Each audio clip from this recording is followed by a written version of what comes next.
Introduction.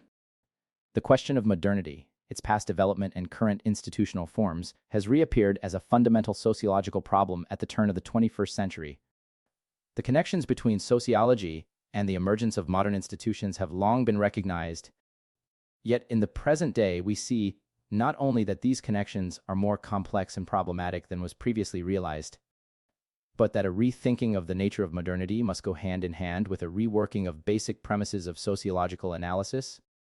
Modern institutions differ from all preceding forms of social order in respect of their dynamism, the degree to which they undercut traditional habits and customs, and their global impact. However, these are not only extensional transformations. Modernity radically alters the nature of day-to-day social life and affects the most personal aspects of our experience. Modernity must be understood on an institutional level.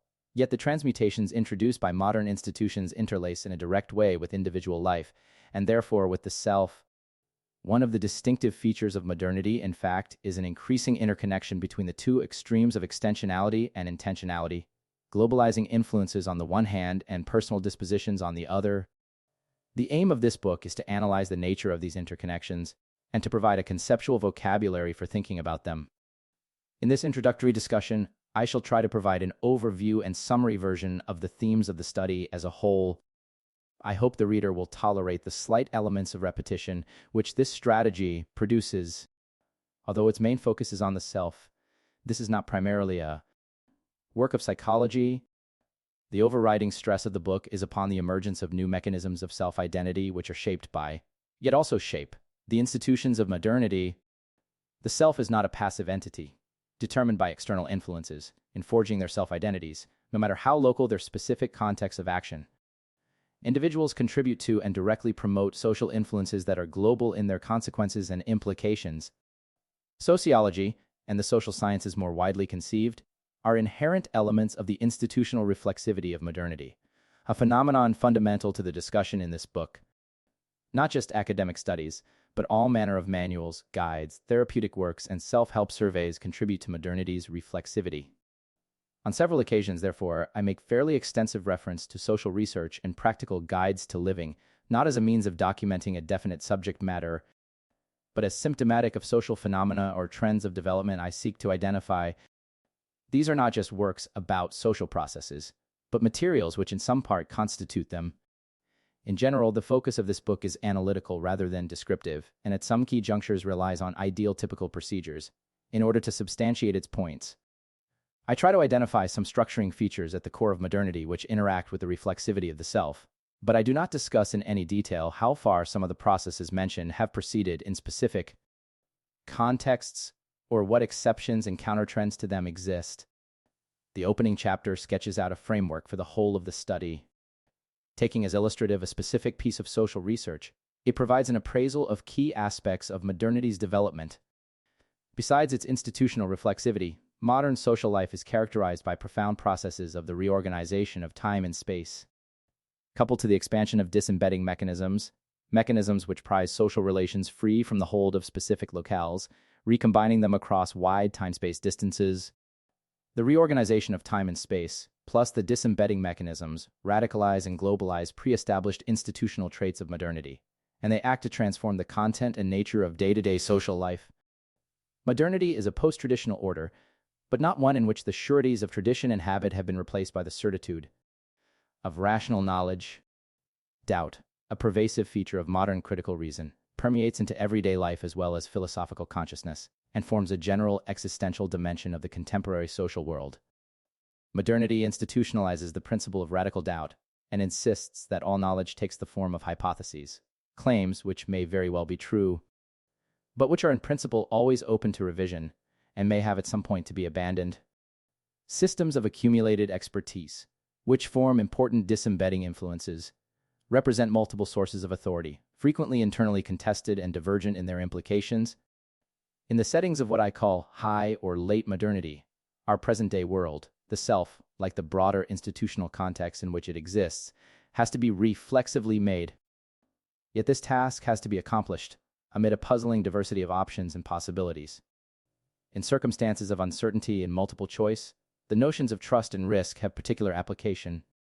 Trust, I argue, is a crucial generic phenomenon of personality development, as well as having distinctive and specific relevance to a world of disembedding mechanisms and abstract systems. In its generic manifestations, trust is directly linked to achieving an early sense of ontological security. Trust established between an infant and its caretakers provides an inoculation, which screens off potential threats and dangers that even the most mundane activities of day-to-day life contain. Trust in this sense is basic to a protective cocoon, which stands guard over the self in its dealings with everyday reality. It brackets out potential occurrences which, were the individual seriously to contemplate them, would produce a paralysis of the will or feelings of engulfment. In its more specific guise, trust is a medium of interaction with the abstract systems which both empty day-to-day life of its traditional content and set up globalizing influences. Trust here generates that leap into faith which practical engagement demands. Modernity is a risk culture. I do not mean by this that social life is inherently more risky than it used to be. For most people in the developed societies, that is not the case. Rather, the concept of risk becomes fundamental to the way both lay actors and technical specialists organize the social world. Under conditions of modernity, the future is continually drawn into the present by means of the reflexive organization of knowledge environments. A territory, as it were, is carved out and colonized. Yet such colonization by its very nature cannot be complete. Thinking in terms of risk is vital to assessing how far projects are likely to diverge from their anticipated outcomes. Risk assessment invites precision and even quantification, but by its nature is imperfect. Given the mobile character of modern institutions, coupled to the mutable and frequently controversial nature of abstract systems, most forms of risk assessment, in fact, contain numerous imponderables. Modernity reduces the overall riskiness of certain areas and modes of life, yet at the same time introduces new risk parameters largely or completely unknown to previous eras. These parameters include high-consequence risks, risks deriving from the globalized character of the social systems of modernity. The late modern world, the world of what I term high modernity, is apocalyptic, not because it is inevitably heading towards calamity, but because it introduces risks which previous generations have not had to face. However much there is progress towards international negotiation and control of armaments, so long as nuclear weapons remain, or even the knowledge necessary to build them, and so long as science and technology continue to be involved with the creation of novel weaponry, the risk of massively destructive warfare will persist. Now that nature, as a phenomenon external to social life, has in a certain sense come to an end. As a result of its domination by human beings, the risks of ecological catastrophe form an inevitable part of our horizon of day-to-day life. Other high-consequence risks, such as the collapse of global economic mechanisms or the rise of totalitarian superstates, are an equally unavoidable part of our contemporary experience. In high modernity, the influence of distant happenings on proximate events and on intimacies of the self becomes more and more commonplace. The media, printed and electronic, obviously play a central role in this respect. Mediated experience, since the first experience of writing, has long influenced both self-identity and the basic organization of social relations. With the development of mass communication, particularly electronic communication, the interpenetration of self-development and social systems, up to and including global systems, becomes ever more pronounced. The world in which we now live is in some profound respects thus quite distinct from that inhabited by human beings in previous periods of history. It is in many ways a single world, having a unitary framework of experience, for instance, in respect of basic axes of time and space, yet at the same time one which creates new forms of fragmentation and dispersal. A universe of social activity in which electronic media have a central and constitutive role, nevertheless, is not one of hyperreality, in Baudrillard's sense. Such an idea confuses the pervasive impact of mediated experience with the internal referentiality of the social systems of modernity. The fact that these systems become largely autonomous and determined by their own constitutive influences. In the post-traditional order of modernity, and against the backdrop of new forms of mediated experience, self-identity becomes a reflexively organized endeavor. The reflexive project of the self, which consists in the sustaining of coherent, yet continuously revised, biographical narratives, takes place in the context of multiple choice as filtered through abstract systems. In modern social life, the notion of lifestyle takes on a particular significance. The more tradition loses its hold, and the more daily life is reconstituted in terms of the dialectical interplay of the local and the global, the more individuals are forced to negotiate lifestyle choices among a diversity of options. Of course, there are standardizing influences too, most notably in the form of commodification, since capitalistic production and distribution form core components of modernity's institutions. Yet because of the openness of social life today, the pluralization of contexts of action, and the diversity of authorities, lifestyle choice is increasingly important in the constitution of self-identity and daily activity. Reflexively organized life planning, which normally presumes consideration of risks as filtered through contact with expert knowledge, becomes a central feature of the structuring of self-identity. A possible misunderstanding about lifestyle as it interconnects with life planning should be cleared up right at the beginning. Partly because the term has been taken up in advertising and other sources promoting commodified consumption, one might imagine that lifestyle refers only to the pursuits of the more affluent groups or classes. The poor are more or less completely excluded from the possibility of making lifestyle choices. In some substantial part, this is true. Issues of class and inequality within states and on a worldwide level closely mesh with the arguments of this book, although I do not try to document those inequalities here. Indeed, class divisions and other fundamental lines of inequality, such as those connected with gender or ethnicity, can be partly defined in terms of differential access to forms of self-actualization and empowerment discussed in what follows. Modernity, one should not forget, produces difference, exclusion, and marginalization. Holding out the possibility of emancipation, modern institutions at the same time create mechanisms of suppression, rather than actualization, of self. Yet it would be a major error to suppose that the phenomena analyzed in the book are confined in their impact to those in more privileged material circumstances. Lifestyle refers also to decisions taken and courses of action followed under conditions of severe material constraint.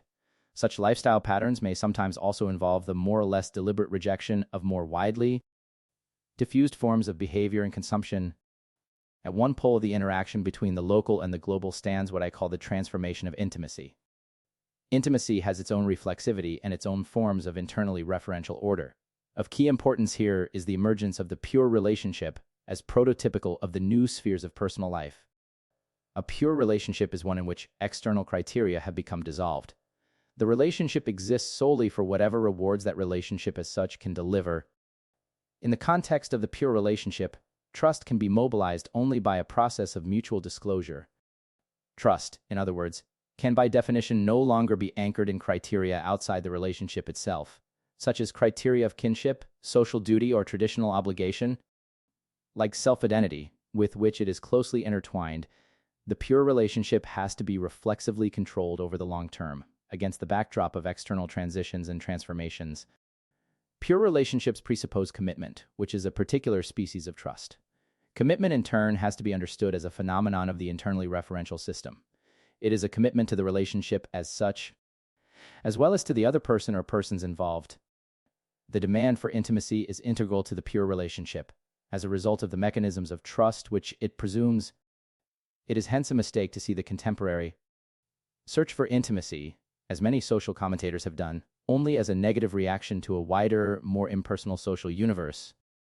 Absorption within pure relationships certainly may often be a mode of defense against an enveloping outside world, but such relationships are thoroughly permeated by mediated influences coming from large-scale social systems, and usually actively organize those influences within the sphere of such relationships. In general, whether in personal life or in broader social milieu, processes of reappropriation and empowerment intertwine with expropriation and loss. In such processes, many different connections between individual experience and abstract systems can be found. Reskilling, the reacquisition of knowledge and skills, whether in respect of intimacies of personal life or wider social involvements, is a pervasive reaction to the expropriating effects of abstract systems. It is situationally variable and also tends to respond to specific requirements of context. Individuals are likely to reskill themselves in greater depth where consequential transitions in their lives are concerned or fateful decisions are to be made.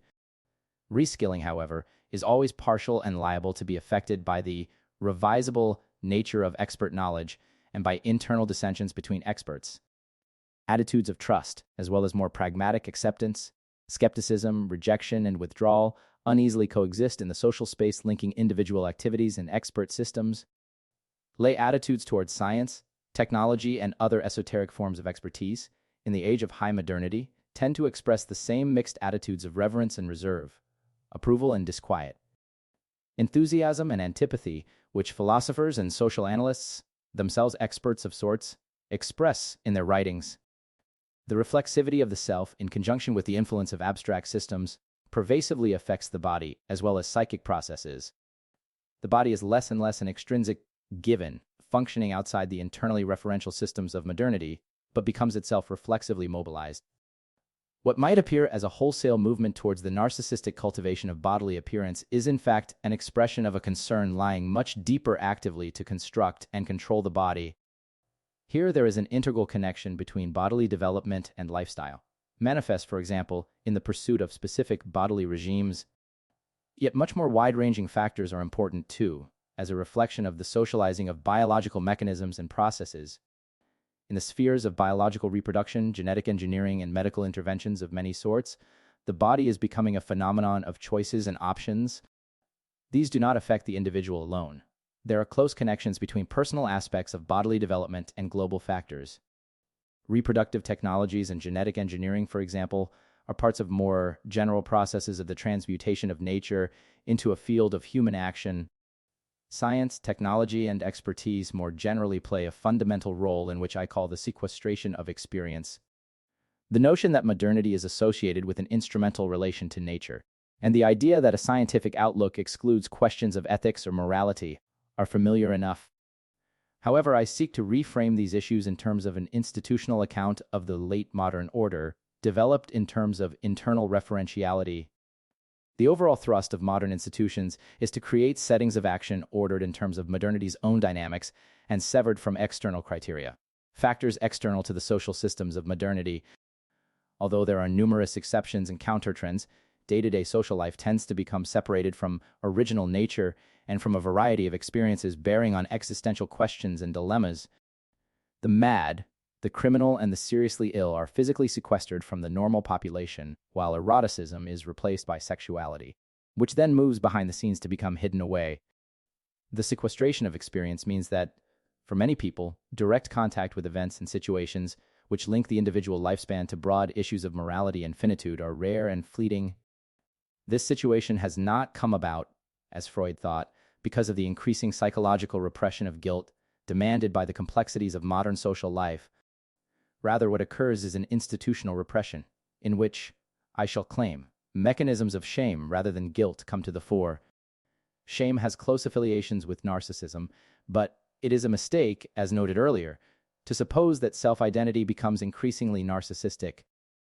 Narcissism is one among other types of psychological mechanism, and in some instances pathology, which the connections between identity, shame, and the reflexive project of the self bring into being. Personal meaninglessness, the feeling that life has nothing worthwhile to offer, becomes a fundamental psychic problem in circumstances of late modernity. We should understand this phenomenon in terms of a repression of moral questions which day-to-day life poses, but which are denied answers. Existential isolation is not so much a separation of individuals from others as a separation from the moral resources necessary to live a full and satisfying existence. The reflexive project of the self generates programs of actualization and mastery. But as long as these possibilities are understood largely as a matter of the extension of the control systems of modernity to the self, they lack moral meaning. Authenticity becomes both a preeminent value and a framework for self-actualization, but represents a morally stunted process. Yet the repression of existential questions is by no means complete and in high modernity, where systems of instrumental control have become more nakedly exposed than ever before, and their negative consequences more apparent. Many forms of counter-reaction appear. It becomes more and more apparent that lifestyle choices within the settings of local global interrelations raise moral issues which cannot simply be pushed to one side. Such issues call for forms of political engagement, which the new social movements both presage and serve to help initiate. Life politics is concerned with human self-actualization, both on the level of the individual and collectively, emerges from the shadow which emancipatory politics has cast. Emancipation, the general imperative of progressivist enlightenment, is in its various guises the condition for the emergence of a life political program. In a world still riven by divisions and marked by forms of oppression both old and new, emancipatory politics does not decline in importance. Yet these pre-existing political endeavors become joined by novel forms of life political concern. In the concluding sections of the book, I outline the main parameters of the life political agenda. It is an agenda which demands an encounter with specific moral dilemmas and forces us to raise existential issues which modernity has institutionally excluded. 1. The contours of high modernity.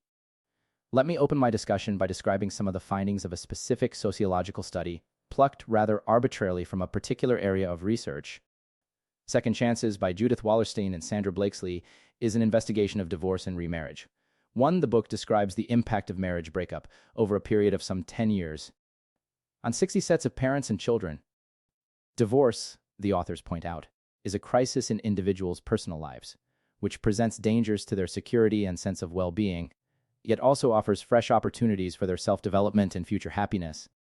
Separation and divorce, and their aftermath, can cause long-lasting anxieties and psychological disturbances.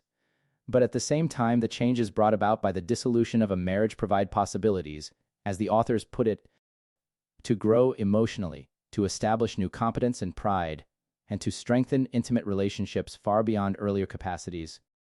The marital separation, Wallerstein and Blakesley say, is a marker that freezes certain images which frame the courses of action that ensue. Anger is often rooted in and feeds on the way in which the marriage came apart. One partner suddenly finding the other having an affair with a mutual best friend. One partner leaving a note informing the other, without warning, that the marriage is dead. One parent departing suddenly, taking the children, providing no address. A marriage that has come apart tends to be mourned, no matter how unhappy or desperate the partners may have been while they were together. The contours of high modernity. 11. The longer two people have been with one another, the more protracted tends to be the period of mourning. Mourning derives from the loss of shared pleasures and experiences, plus the necessary abandoning of the hopes once invested in the relationship.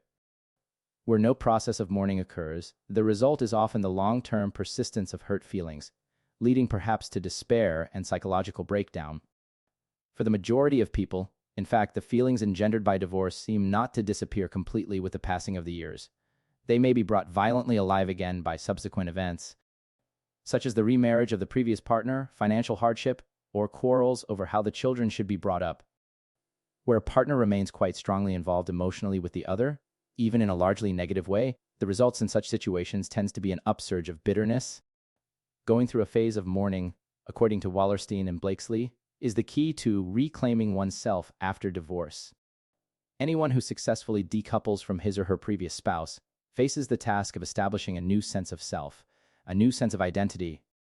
In a long-term marriage, each individual's sense of self-identity becomes tied to the other person, and indeed to the marriage itself.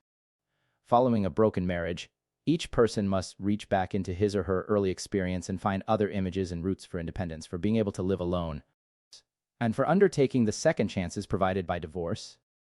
A separated or divorced person needs moral courage to try new relationships and find new interests. Many people in such circumstances lose confidence in their own judgments and capabilities, and may come to feel that planning for the future is valueless.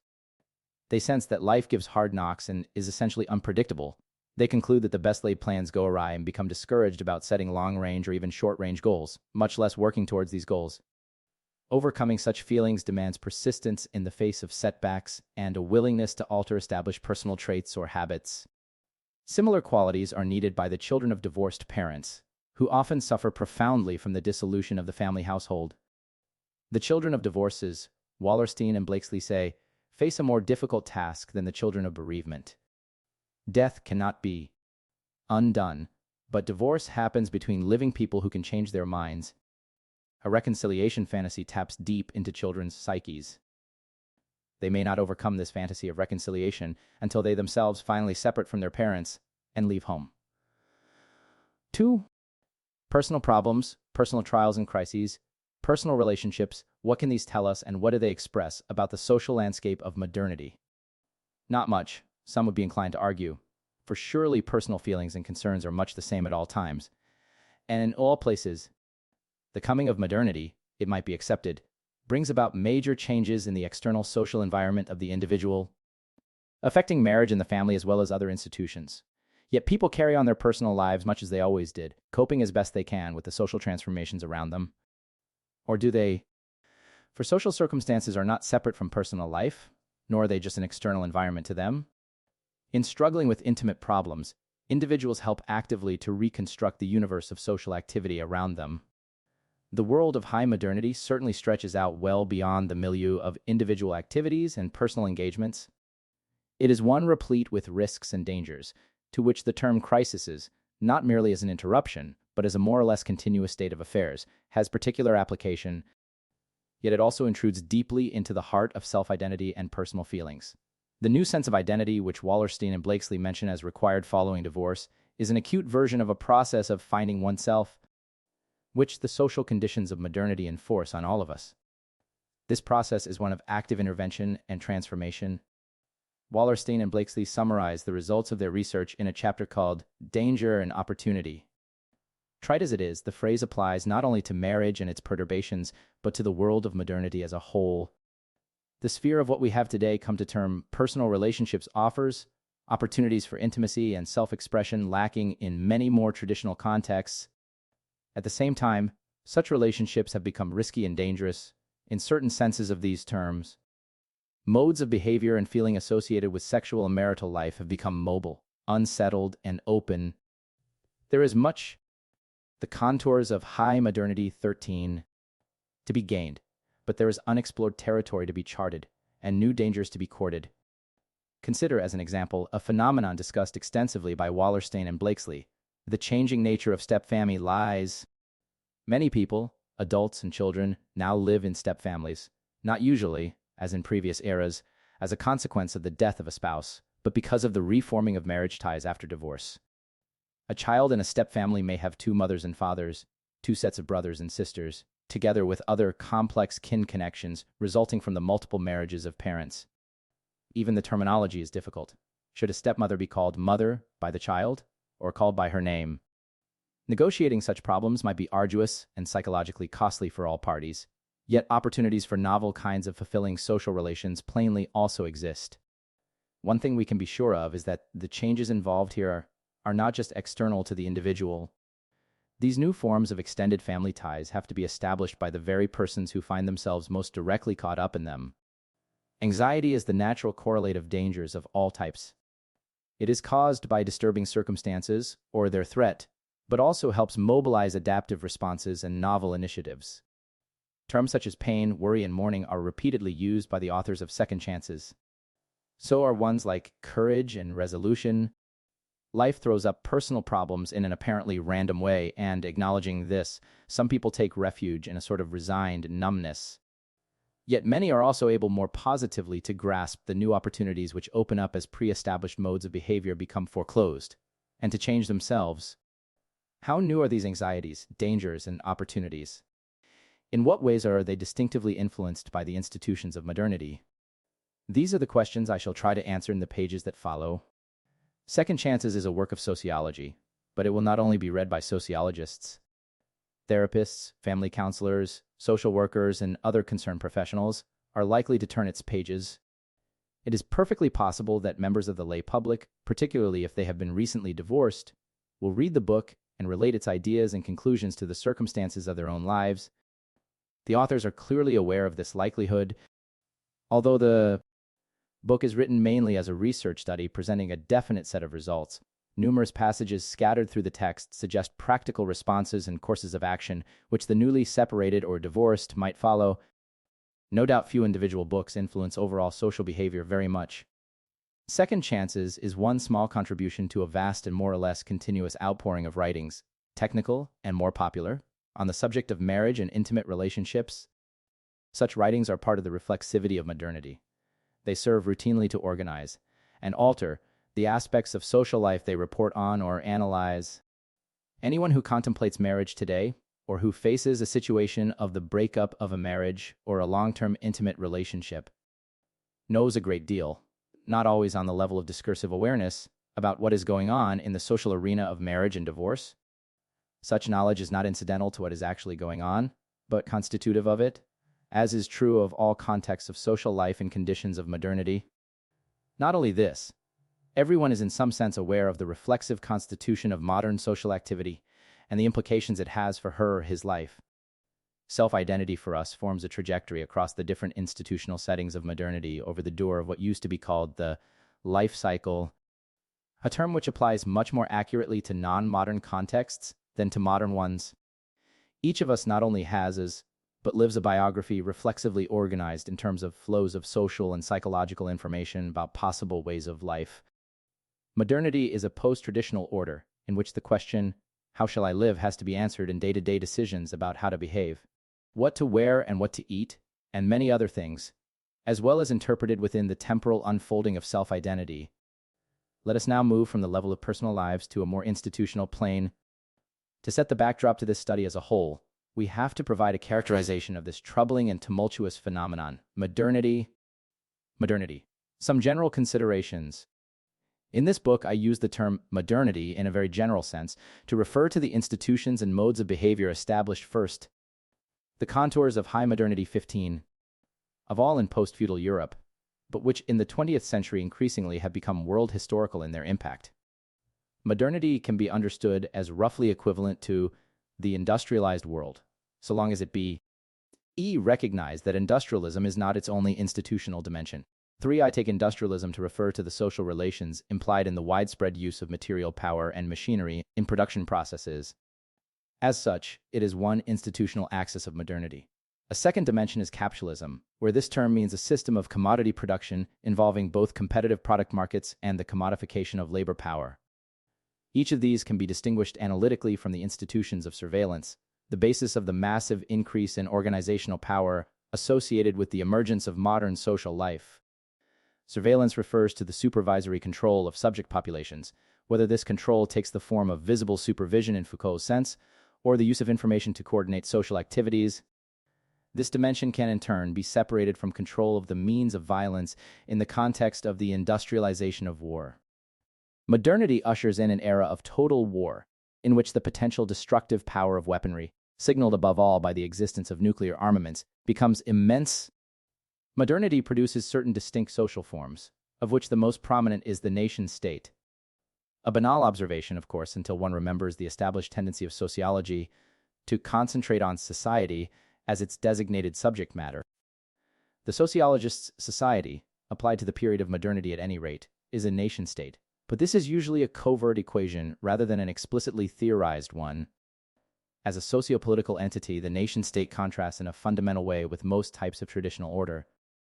It develops only as part of the wider nation-state system, which today has become global in character, has very specific forms of territoriality and surveillance capabilities, and monopolizes effective control over the means of violence. 4. In the literature of international relations, nation-states are often treated as actors, as agents rather than structures, and there is a definite justification for this. For modern states are reflexively monitored systems which, even if they do not act in the strict sense of the term, follow coordinated policies and plans on a geopolitical scale. As such, they are a prime example of a more general feature of modernity, the rise of the organization. What distinguishes modern organizations is not so much their size or their bureaucratic character as the concentrated reflexive monitoring they both permit and entail. Who says modernity says not just organizations, but organization, the regularized control of social relations across indefinite time-space distances. Modern institutions are in various key respects discontinuous with the gamut of pre-modern cultures and ways of life. One of the most obvious characteristics separating the modern era from any other period preceding it is modernity's extreme dynamism. The modern world is a runaway world. Not only is the pace of social change much faster than any prior system, so also is its scope and the profoundness with which it affects pre-existing social practices and modes of behavior. 5. What explains the peculiarly dynamic character of modern social life? 3 main elements, or sets of elements, are involved, and each of them is basic to the arguments deployed in this book. The first is what I call the separation of time and space. All cultures, of course, have possessed modes of time reckoning of one form or another, as well as ways of situating themselves spatially. There is no society in which individuals do not have a sense of future, present, and past. Every culture has some form of standardized spatial markers, which designate a special awareness of place. In pre-modern settings, however, time and space were connected through the situatedness of place. Larger pre-modern cultures developed more formal methods for the calculation of time and the ordering of space, such as calendars and, by modern standards, crude maps. Indeed, These were the prerequisites for the distancing across time and space, which the emergence of more extensive forms of social system presupposed. But in pre-modern eras, for the bulk of the population, and for most of the ordinary activities of day-to-day life, time and space remained essentially linked through place. When markers were connected not just to the wearer of social conduct, but to the substance of that conduct itself, the separation of time from space involved above all the development of an empty dimension of time, the main lever which also pulled space away from place. The invention and diffusion of the mechanical clock is usually seen, rightly, as the prime expression of this process, but it is important not to. The contours of High Modernity 17 interpret this phenomenon in too superficial a way.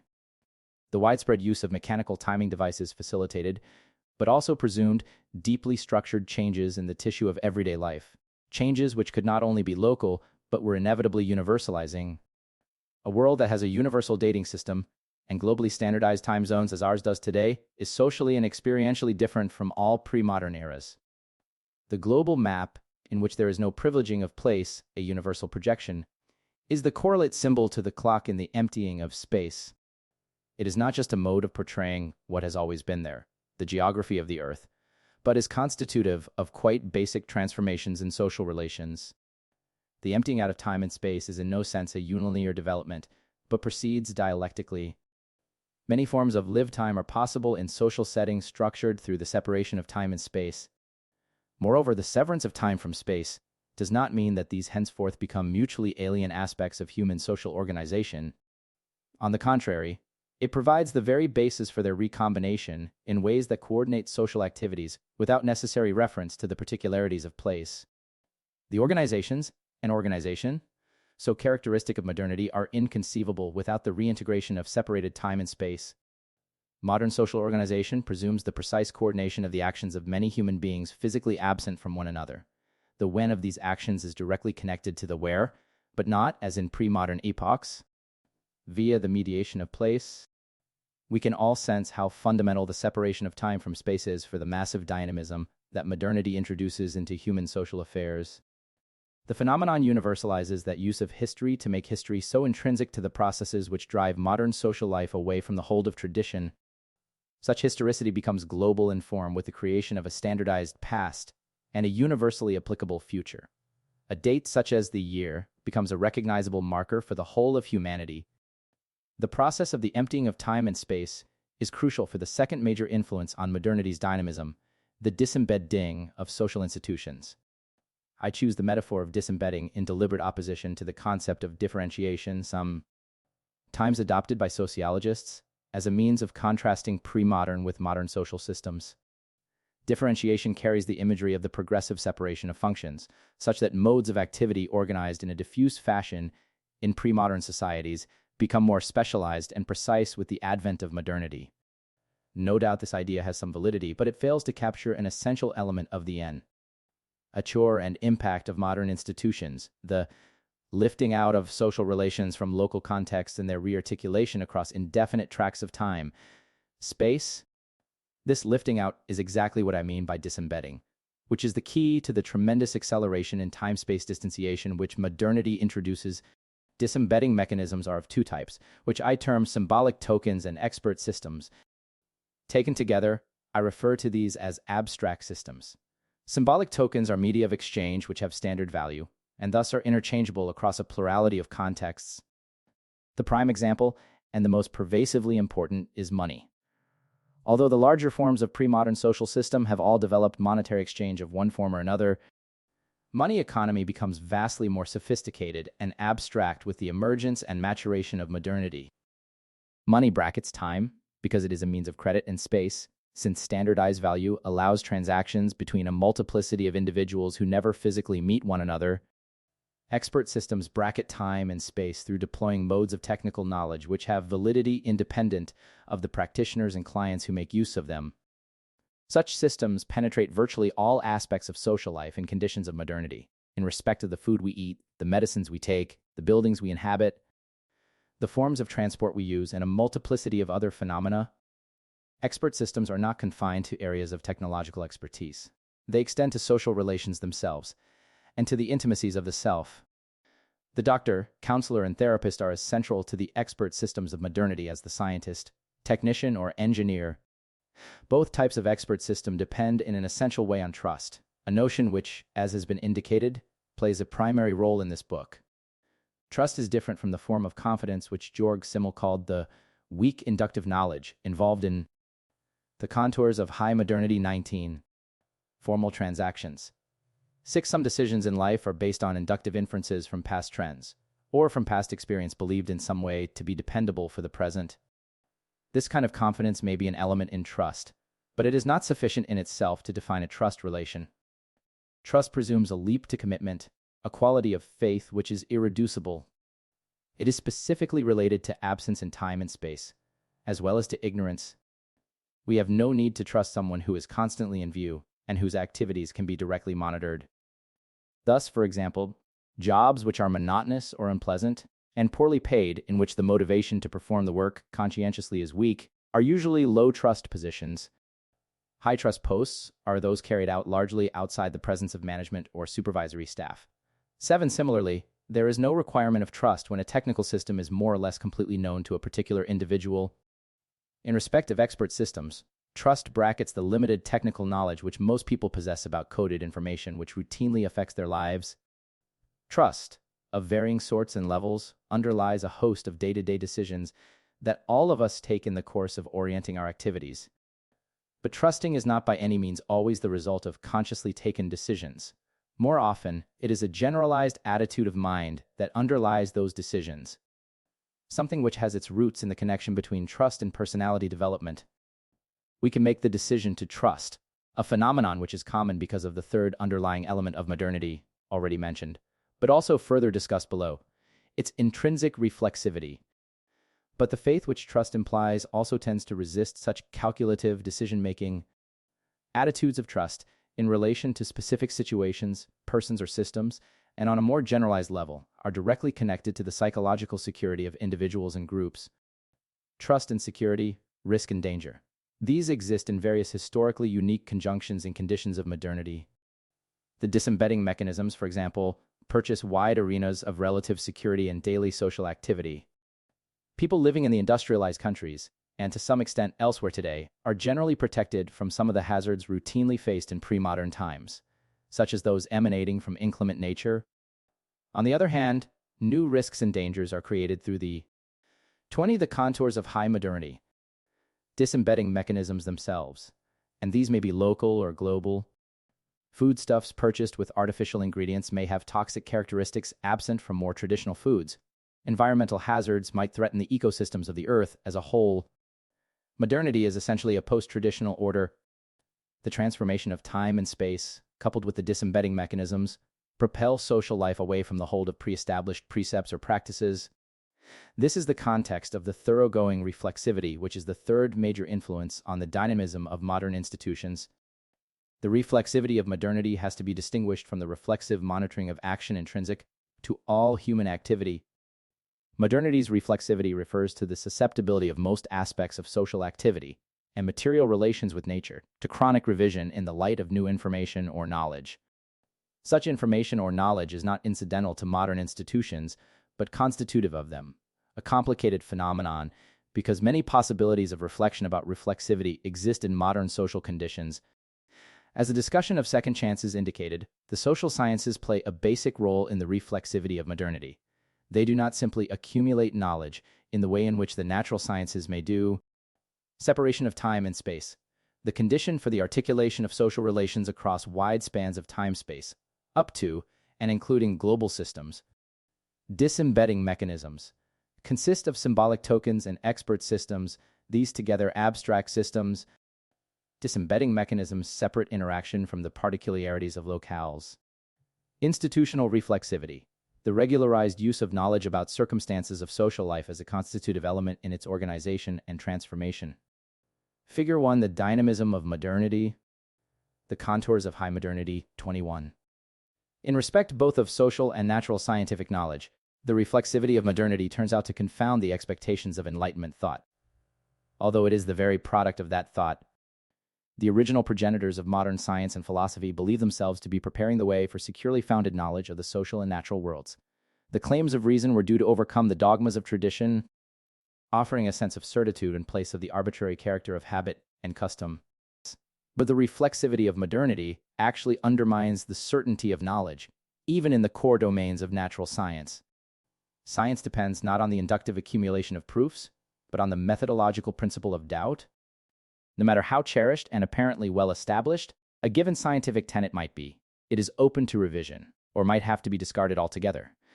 In the light of new ideas or findings, the integral relation between modernity and radical doubt is an issue which, once exposed to view, is not only disturbing to philosophers but is existentially troubling for ordinary individuals. The local, the global, and the transformation of day-to-day life. The globalizing tendencies of modernity are inherent in the dynamic influences just sketched out. The reorganizing of time and space, disembedding mechanisms, and the reflexivity of modernity all presume universalizing properties that explain the expansionist, coruscating nature of modern social life in its encounters with traditionally established practices. The globalization of social activity, which modernity has served to bring about, is in some ways a process of the development of genuinely worldwide ties, such as those involved in the global nation-state system or the international division of labor.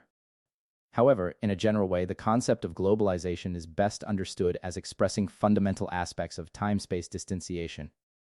Globalization concerns the intersection of presence and absence, the interlacing of social events and social relations at distance with local contextualities. We should grasp the global spread of modernity in terms of an ongoing relation between distanciation and the chronic mutability of local circumstances and local engagements.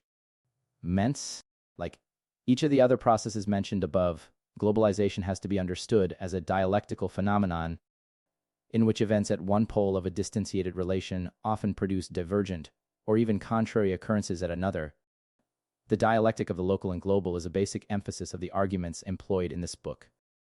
Globalization means that, in respect of the consequences of at least some disembedding mechanisms, no one can opt out of the transformations brought about by modernity.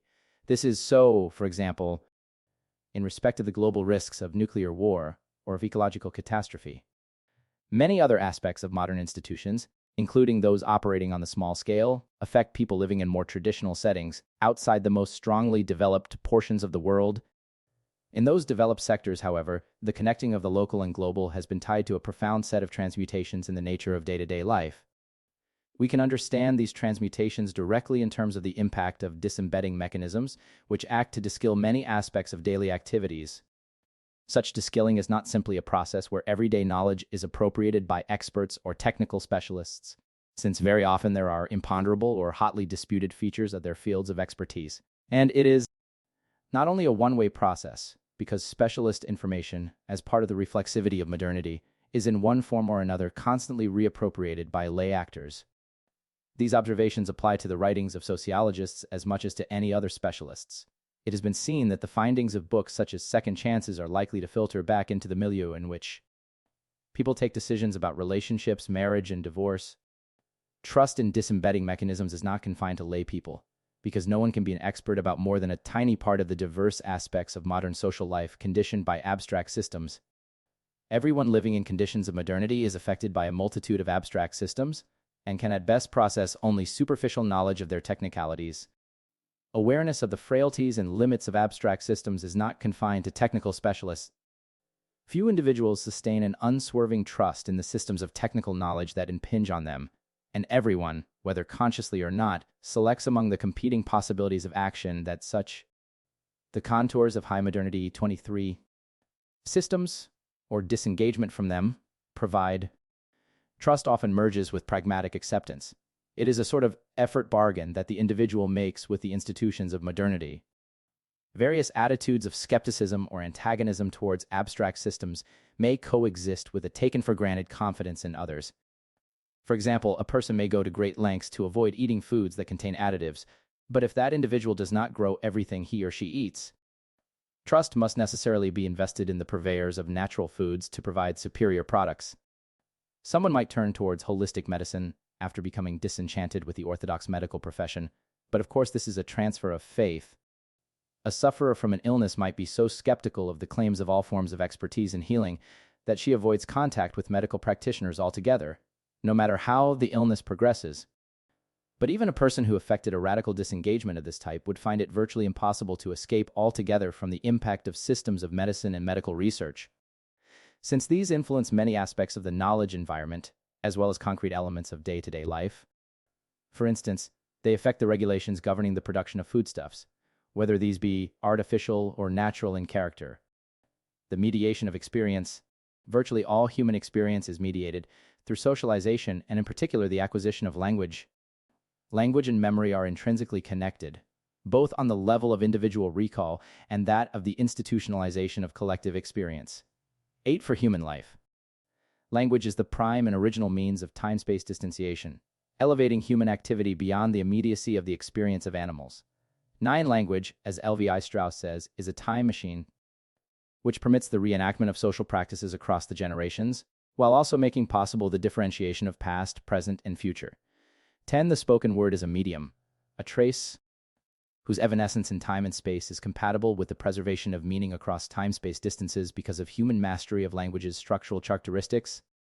Orality and tradition are inevitably related closely to one another. As Walter Ong puts it in his study of speaking and writing, oral cultures have a heavy investment in the past, which registers in their highly conservative institutions and in their verbal performances and poetic processes, which are formulaic, relatively invariable, calculated to preserve the hard-won knowledge garnered out of past experience which, since there is no writing to record it, would otherwise slip away. 11. Although Levi Strauss and others have skillfully explored the relation between writing and the emergence of hot, dynamic social systems, only Innes and, following him, McLuhan have theorized the impact of media on social development in a sophisticated fashion, especially in relation to the emergence of modernity. 12. Both authors emphasize the connections between dominant kinds of media and time-space transformations.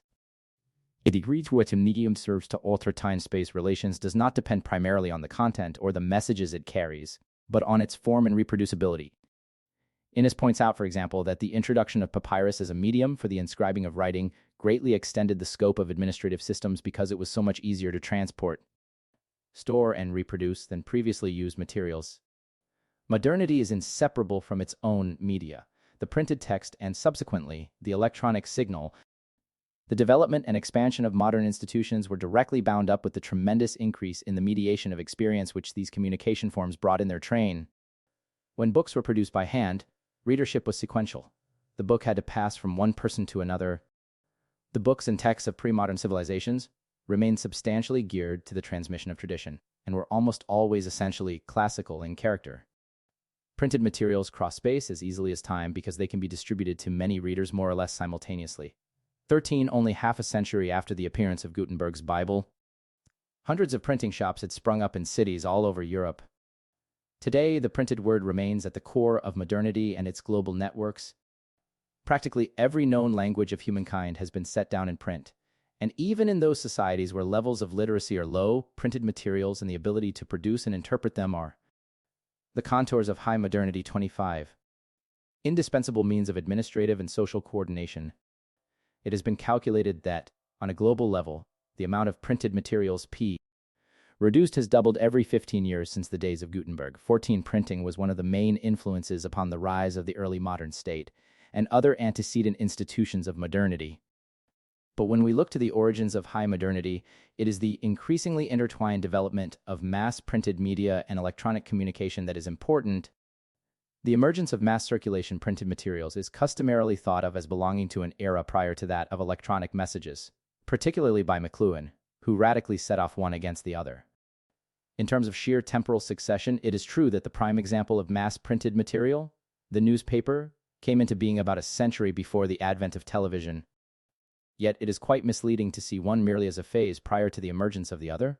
From early on, electronic communication has been vital to the development of mass-printed media. Although the invention of the telegraph came some while after the first flourishing of dailies and periodicals, it was fundamental to what we now know as the newspaper and indeed to the very concept of news itself. Telephone and radio communication further expanded this connection. The early newspapers, and a whole diversity of other magazines and periodicals, played a major role in completing the separation of space from place. But this process only became a global phenomenon because of the integration of printed and electronic media. This is easily demonstrated by reference to the development of the modern newspaper. Thus, Susan Brooker-Gross has examined changes in the time-space reach of newspapers. She found that typical news items in an American paper from the mid-19th century, before the diffusion of the telegraph, differed both from those of the early 1800s and from those produced subsequently. The news items reported stories from cities some way distant in the U.S., but these did not have the immediacy the reader is used to with the newspapers of today. 15. Prior to the coming of the telegraph, Brooker-Gross showed, news stories described events that were close at hand and recent. The further away a particular happening, the more it would appear a very late date.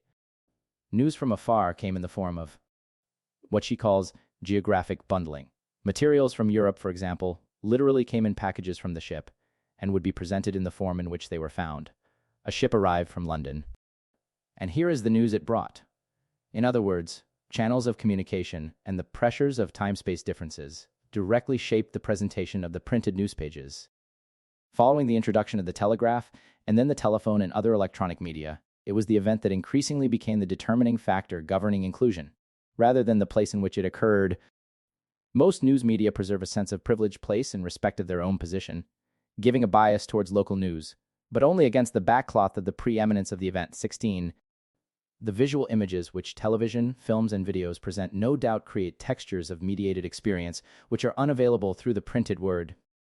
Yet, like newspapers, magazines, periodicals, and printed materials of other sorts, these media are as much an expression of the disembedding, globalizing tendencies of modernity as they are the instruments of such tendencies. As modalities of reorganizing time and space, the similarities between printed and electronic media are more important than their differences in the constituting of modern institutions. This is so in respect of two basic features of mediated experience in conditions of modernity. One is the collage effect. Once the event has become more or less completely dominant over location, media presentation takes the form of the juxtaposition of stories and items which share nothing in common, other than that they are timely and consequential.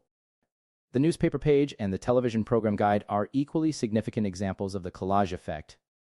Does this effect mark the disappearance of narratives, and even perhaps the severance of signs from their reference?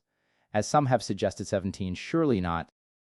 A collage is by definition not a narrative, but the coexistence of different items in mass media does not represent a chaotic jumble of signs. Rather, the separate stories which are displayed alongside one another express orderings of consequentiality typical of a transformed time-space environment from which the hold of place has largely evaporated.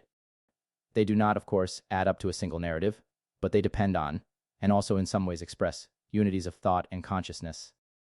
Characteristic of mediated experience in modern times is the contours of high modernity. 27. Second major feature, the intrusion of distant events into everyday consciousness, which is in some substantial part organized in terms of awareness of them. Many of the events reported on the news, for instance, might be experienced by the individual as external and remote, but many equally enter routinely into everyday activity. Familiarity generated by mediated experience might perhaps quite often produce feelings of reality inversion. The real object and event, when encountered, seem to have a less concrete existence than their media representation. Moreover, many experiences that might be rare in day-to-day life, such as direct contact with death and the dying, are encountered routinely in media representations. Confrontation with the real phenomena themselves is psychologically problematic. I shall expand on this phenomenon later in the book. In conditions of modernity, the media do not mirror realities but in some part form them. But this does not mean that we should draw the conclusion that the media have created an autonomous realm of hyperreality where the sign or image is everything. It has become commonplace to claim that modernity fragments, dissociates. Some have even presumed that such fragmentation marks the emergence of a novel phase of social development beyond modernity, a postmodern era. Yet the unifying features of modern institutions are just as central to modernity, especially in the phase of high modernity, as the disaggregating ones. The emptying of time and space set in motion processes that established a single world where none existed previously. In the majority of pre-modern cultures, including those of medieval Europe, time and space merged with domains of the gods and spirits as well as with the privileging of place. 18. Taken overall, the many diverse modes of culture and consciousness characteristic of pre-modern world systems formed a genuinely fragmented array of human social communities.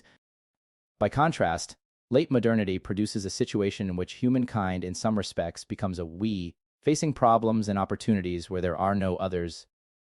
High modernity and its existential parameters.